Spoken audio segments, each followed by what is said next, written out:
हाँ जी। Next next topic का अपने नाम है मेटाबॉलिज्म। क्या है? मेटाबॉलिज्म। हम यहाँ जो पढ़ने जा रहे हैं वो किसका मेटाबॉलिज्म है? कार्बोहाइड्रेट का मेटाबॉलिज्म है। कार्बोहाइड्रेट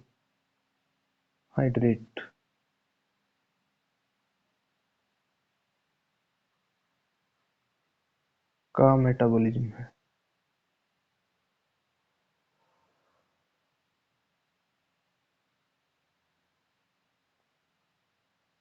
शुगर का मेटाबॉलिज्म है। मेटाबॉलिज्म समझते हैं ना आप? उपापचय, उपचयन और अपचयन कहते हैं जिसको। क्या? तो देखिए, मेटाबॉलिज्म सबसे पहले कितने तरीकों में बंटा हुआ होता है? दो तरीकों में बंटा हुआ होता है। दो प्रोसेस चलती हैं, दो प्रक्रियाएं होती हैं यहाँ पे।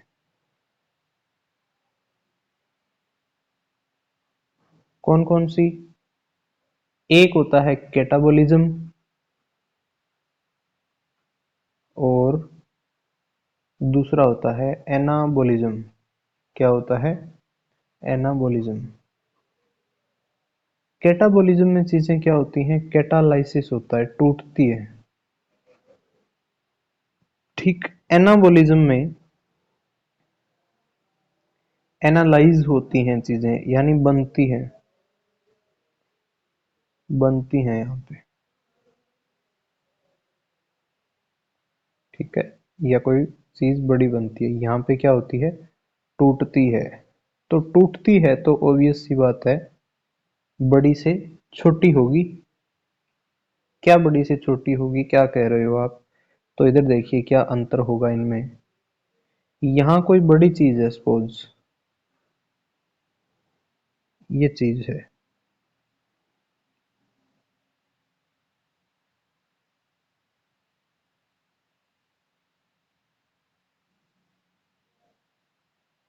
ठीक है। इस चीज को हम कहते हैं कि ये कोई पॉलीमर है। आगे देखेंगे इस बड़ी चीज से क्या बन जाता है। छोटी छोटी चीजें बनती हैं टूट के। आपको समझ में नहीं है बीच में तो बता दें, मैसेज कर दें आप लोग, ठीक है ना? वैसे मैं ना देखूं तो इस बड़ी चीज से टूट टूट के छोटे छोटे टुकड़े बनते हैं। किसमें? कैटाबॉलिज्म या कैटालाइसिस में। इधर क्या होता है? जस्ट ऑपोजिट होता है। छोटी छोटी चीजें मिलती हैं और क्या बना लेती हैं? एक बड़ी चीज बना लेती है। अब क्या है ये बड़ी चीज, क्या कह रहे हो आप? तो देखिए, ये जो बड़ी चीज है इसको हम कह सकते हैं पॉलीमर, यानी बहुलक। या इस चीज को कहते हैं, कह सकते हैं एक कॉम्प्लेक्स या जटिल चीज है। और क्या बना रही है? पॉलीमर से बना रही है कोई मोनोमर, यानी बहुलक से यहाँ पे बनते हैं एकलक कैटाबॉलिज्म में। और कॉम्प्लेक्स चीजों से यहाँ बनते हैं सिंपल चीजें, यानी जटिल चीजों से सरल चीजें बनती हैं। इधर क्या होता है? मोनोमर से बनते हैं पॉलीमर। ये पॉलीमर है, बड़ा एक बहुलक है। और क्या होता है? सिंपल चीजों से बनती हैं कॉम्प्लेक्स चीजें। क्या बनती हैं? कॉम्प्लेक्स चीजें बनती हैं। क्लियर है यहाँ तक? यहाँ पे जो है एनर्जी यूज होती है। यहाँ पे एनर्जी क्या होती है?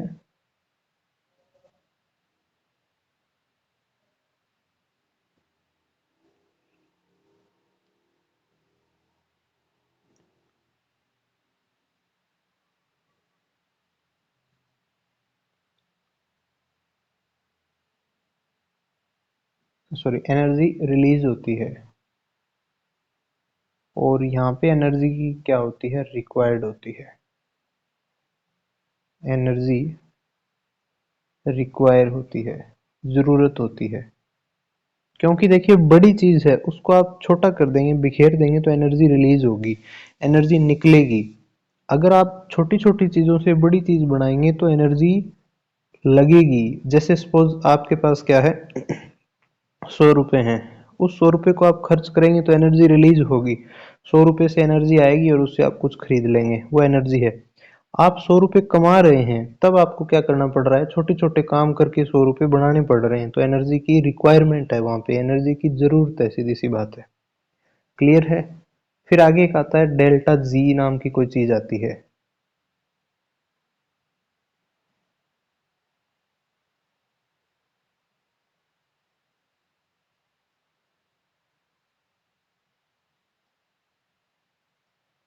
यहाँ जो है कैटाबोलिज्म में, यहाँ डेल्टा जी क्या होती है, नेगेटिव होती है। गिब्स फ्री एनर्जी सुना होगा आपने, गिब्स मुक्त ऊर्जा,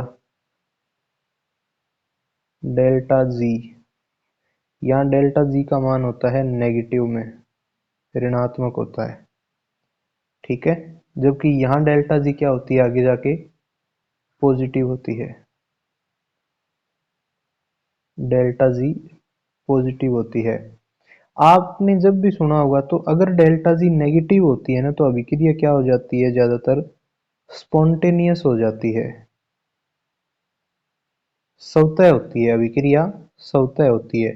स्वतः ही होती है। आपके पास मान लीजिए घर वालों ने दिए 1000 रुपये, उसको यूज करना है, तो वो अभिक्रिया अपने आप ही होगी। आपको अपने आप ऑटो वाला आएगा, लेके जाएगा जहां आपको जाना है, कुछ भी खरीदना है, और अपने आप दे देगा। तो नेगेटिव चीजें हो रही है, यानी आप एक चढ़ाई पे खड़े हैं, नीचे उतर रहे हैं तो जोर नहीं आ रहा है, अपने आप स्वतः अभिक्रिया हो रही है। लेकिन जब भी आपको डेल्टा जी पॉजिटिव दिख रहा है, इसका मतलब आपको पैसे कमाने हैं, यानी एनर्जी लगानी पड़ेगी। गिब्स फ्री एनर्जी का मान पॉजिटिव आ जाएगा, नॉन स्पॉन्टेनियस होगी ये, स्वतः नहीं होगी, कहने का मतलब नॉन स्पॉन्टेनियस। ठीक है, कोई दिक्कत तो नहीं है।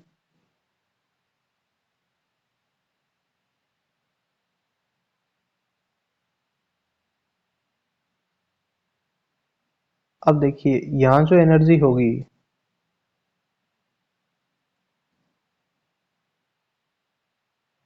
किस फॉर्म में मिलेगी आपको, यानी एनर्जी रिलीज होगी तो किस फॉर्म में होगी, एनर्जी होगी रिलीज एटीपी के फॉर्म में, एनएडीपीएच के फॉर्म में, एनएडीएच फॉर्म में आदि। ठीक है।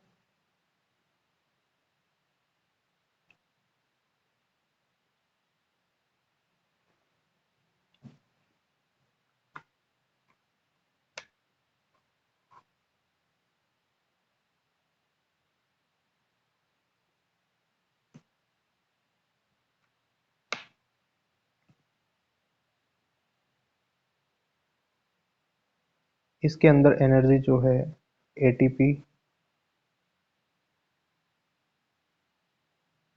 या जीटीपी, एनएडीएच आदि मॉलिक्यूल के रूप में मिलेगी आपको। यहाँ एनर्जी अगर लगानी पड़ेगी तो इसी फॉर्म में लगानी पड़ेगी, एटीपी, एनएडीएच या जीटीपी, एनएडीपीएच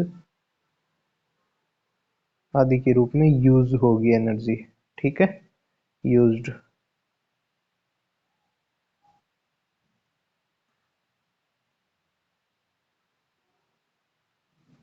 क्लियर है। फिर और क्या होगा, इसके यदि एग्जाम्पल की हम बात करें तो अब आपको हो सकता है थोड़ा समझ आ जाए। इसमें आएगा एक तो ग्लाइकोलाइसिस, अभी पढ़ेंगे हम लोग। देखिए ग्लाइको का मतलब यहाँ होता है ग्लूकोज, तो ग्लूकोज, और लाइसिस का मतलब यहाँ होता है केटालाइसिस। देखिए ऊपर जो लिखा हुआ है, तोड़ना, यानी ग्लूकोज तोड़ेंगे तो एनर्जी मिलेगी, सीधी सी बात है, एटीपी के फॉर्म में। फिर और हो सकता है ग्लाइकोजिनोलाइसिस, ग्लाइकोजिनोलाइसिस। ठीक है। एक हो सकता है HMP, hexose monophosphate shunt pathway. Clear है। और ये जो विक्रियाएं होंगी ये कैसी होंगी, सारी की सारी एक्जर्गोनिक होंगी, उष्मा क्षेपी अभिक्रियाएं होती हैं। एक होती है उष्मा शोषी, एक होता है उष्मा क्षेपी। ये उष्मा क्षेपी अभिक्रियाएं होती हैं जहां उष्मा निकलती है, उष्मा या एनर्जी की बात कर रहा है ये।